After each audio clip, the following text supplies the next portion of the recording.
Hey everyone, just finished my first ever podcast with the Brian Price and the Doug, the engineer. Did a podcast for the first time ever.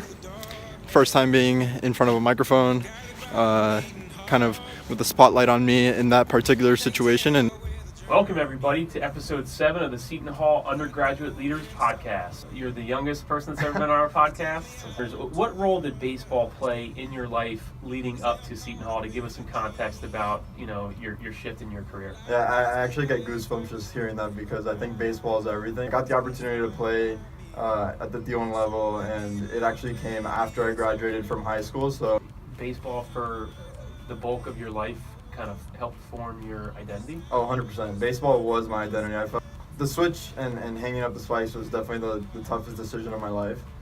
Really, it got down to the point where I said, hey, it doesn't matter what people are going to think of this decision. As long as I own it and I know that it's, taking me to the next level and to the next step of my life, I just have to be confident in that. And that's kind of the point that I got to. On LinkedIn, life changer. LinkedIn definitely changed my life 100,000% because it gave me the platform to speak to different alumni. When I would speak to somebody in consulting, my eyes would light up and I would just feel that. And everyone was like, okay, I can definitely relate to this way more than I can to banking. And I just felt it inside. It was just continued that path and realized at some point that there wasn't a consulting club, and at a school like Wharton or some of these other top schools, there's like 8 of them. So I was like, hey, if there can be 8 at that school, there can definitely be 1 here. And then my next thought was, I wonder if there are professors from the Stillman School of Business who are running this. And lo and behold, I was told it wasn't professors, it was a sophomore named Michael Riley. But I think there's 2 people that are on the spectrum of this. One would be the people who are in consulting and that work for these firms, and others are maybe people outside of consulting that don't know how the industry works. People say, hey, you're in college, what do you know? And this is why clients hire consultants, because they come from an objective point of view.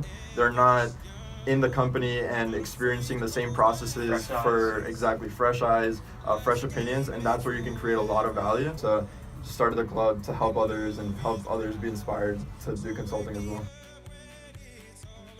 Some recent innovative content where you walk and talk around campus. Yes. Into it, I'm just say, hey, I'm going to walk 30 minutes to school every day, back and forth. And along the ride, whatever I'm thinking of that day, I'm going to take a quick minute video and post it. And the first thought I had was, okay, thank God it's Friday, but what about thank God it's Monday for professionals that need a little bit of uplifting. Gary Vaynerchuk. A little Gary V action, that's the guy. I am not a big fan of putting myself out so much on social media, but little by little, I understand the value. The biggest piece of advice that I would give is get on LinkedIn. Not to your surprise that I'm saying this, but get on LinkedIn, number 1. Number 2, start reaching out to people because they will talk to you and they are definitely willing to help.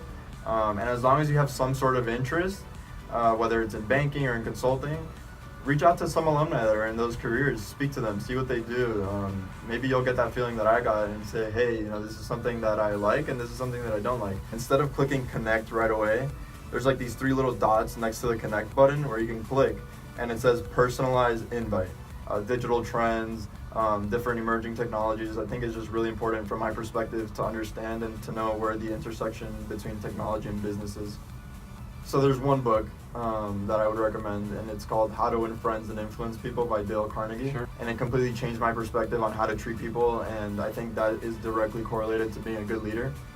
Because I think once you have those core skills of how to get value from people, how to motivate people, and how to influence them, that's when you can be a very good, effective leader and manager. So I think that's definitely like my number 1 recommendation for a book. Who are you following on social media that you feel is worth, if you're interested in kind of going to consulting? I know we already spoke about him, but Gary V, and I hope he watches it at some point because and listens to this, because I'm definitely following his advice when it comes to content, and I think the things he says is extremely relatable. What is Michael Riley doing in 10 years? Michael Riley in 10 years will be... Michael, thanks for being on the podcast, and we'll see everybody next week.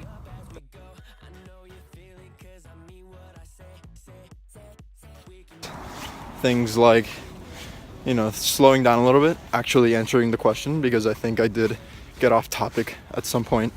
Not that what I said was irrelevant, but it was not the question or the answer, is shouting out some more people throughout the performance. So I alluded to certain experiences with past mentors or friends or organizations, and I should have mentioned their names, but I will definitely post content with each of them individually to make up for it. Thank you.